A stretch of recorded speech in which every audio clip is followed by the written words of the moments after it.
Sup? It feels weird kind of saying sup once a week to the camera, but anyway. I wanted to read another book, or a small passage within the book. It's a book by Carl G. Jung. He is a Swiss or a German psychologist, and he wrote a book called Modern Man in Search for a Soul. I'm still in the first chapter. He's talking about dream analysis, and there's one paragraph that really is making me think about maybe I should look a little bit more in depth into what my dreams are trying to tell me, because it is an unconscious part of my brain, and I think that combining both the unconscious and conscious together is very powerful. So in the paragraph it states, "The view that dreams are merely imaginary fulfillments of suppressed wishes has long ago been superseded.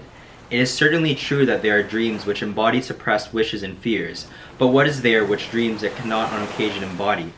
Dreams may give expression to ineluctable truths, to philosophical pronouncements, illusions, wild fantasies, memories, plans, anticipations, irrational experiences, even telepathic visions, and heaven knows what besides.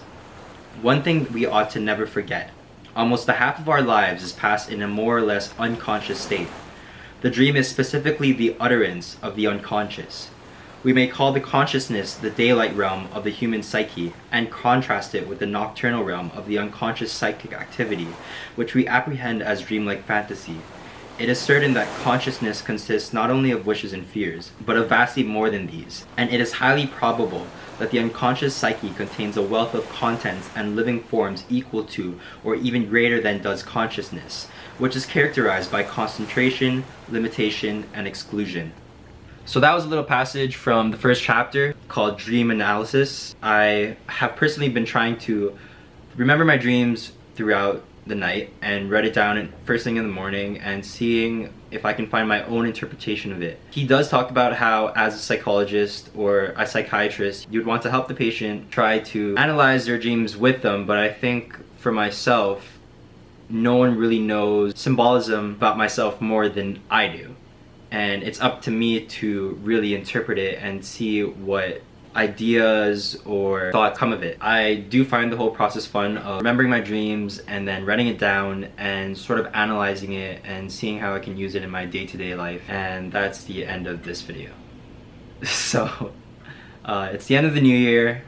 Happy New Year. I know 2020 is coming up. It's a new decade for a lot of people, well, for everyone, including myself. And I will make a video next year.